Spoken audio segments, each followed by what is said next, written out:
Hayawi yakawa. Ripoti ya tume ya Jaji Chande ilisomwa. Kama ulipata nafasi ya kusikiliza au kama ulipata document yake ya soft copy ukaisoma, ingawa I highly doubt that, kwa sababu mimi najua ndugu zangu walionipa Mungu ni wavivu. Mimi nawajua ndugu zangu, nyinyi ni wavivu wa kusikiliza habari ndefu kama ile ripoti, na nyinyi ni wavivu kiasi cha kwenda kusoma ile document yote. Kwa hiyo niko hapa kwa sababu nimewafanyia summarization. Na kabla sijawafanyia summarization, ili tuweze kuchambua kwa pamoja, nataka kwanza umjue Jaji Chande vile ambavyo mimi namjua. Alafu utaongeza nayo mengine uloambiwa wewe kuhusu huyo Jaji Chande mwenyewe. Jina lake ni Mohamed Chande Othman. Huyu ni moja ya hazina zetu za kitaifa kwenye masuala ya sheria, kwa sababu ni mwanasheria mbobezi mwenye uzoefu wa ngazi za juu kiasi kwamba amewahi kuwa jaji mkuu. Did you know that? Lakini sio tu jaji mkuu.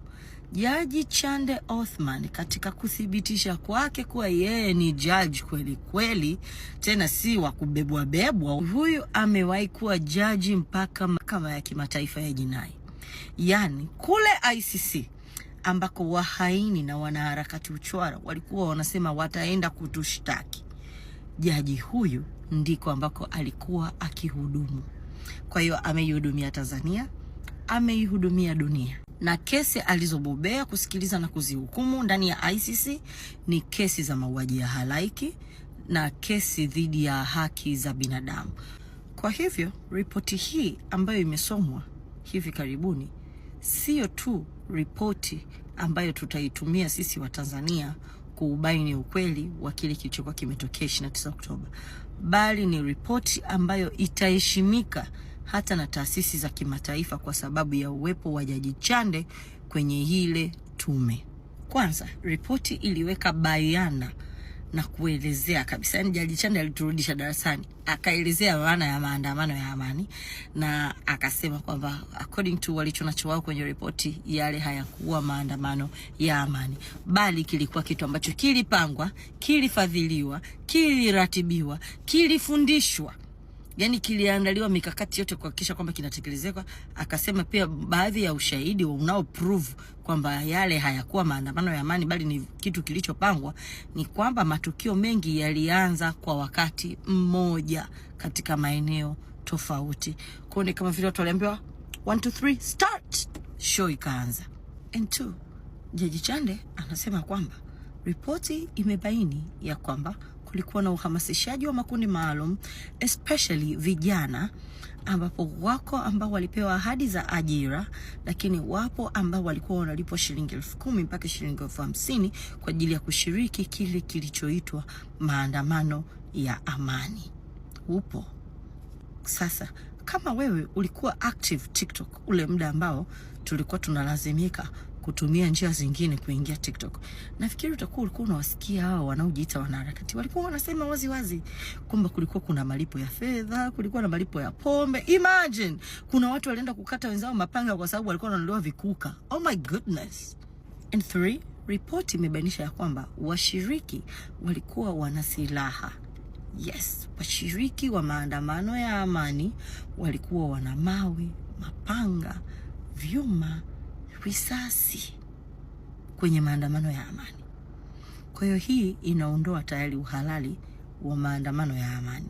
Lakini pia Jaji Chande aligusa namna ambavyo maandamano haya hayakuwa na kibali kutoka jeshi la polisi. Kwa hivyo yanakiuka utaratibu wa kisheria unaohusika na maandamano ya amani. Namba 4, ripoti hii ya Jaji Chande imebaini ya kwamba baadhi ya nchi za kigeni zilishiriki kufadhili na kuratibu maandamano yale ya amani kwa sababu walikuwa wanatafuta namna ya kutekeleza maslahi ya mataifa yao ndani ya nchi ya Tanzania. Na 5, ripoti ya Jaji Chande ikatuelezea nini hasa kilikuwa sababu ya yale yaliyokuwa yametokea, ambapo hapa mimi nimependa Jaji Chande amebaruza. Yani unajua ile Yesu alivyosema ukipigwa shavu la kulia unageuza na la kushoto, ndio Chande katubamiza kulia na kushoto. Nye. Jaji Chande bwana alishindilia kaa la moto, akasema msongo wa kiuchumi ni mmoja ya sababu za kile kilichotokea. Akasema ukosefu wa ajira kwa vijana, utitiri wa kodi, mazingira magumu ya kufanya biashara yalifanya baadhi ya wananchi waone ni sawa kabisa kutumia njia ile kupata solution ya changamoto za kiuchumi zinazowakabili ndani ya nchi hii. Also, Jaji Chande akatumbua jibu. Akasema moja ya sababu ya zile vurugu ni hasira dhidi ya utendaji wa viongozi nchini. Akasema kwamba wananchi wanaona wanapowasilisha masuala kama ya rushwa, utendaji mbovu wa viongozi kwenye nyadhifa mbalimbali, hawaoni kama hatua stahiki zinachukuliwa. Kwa hivyo baadhi yao wakaona njia bora ya kutatua changamoto zile ni kufanya vurugu.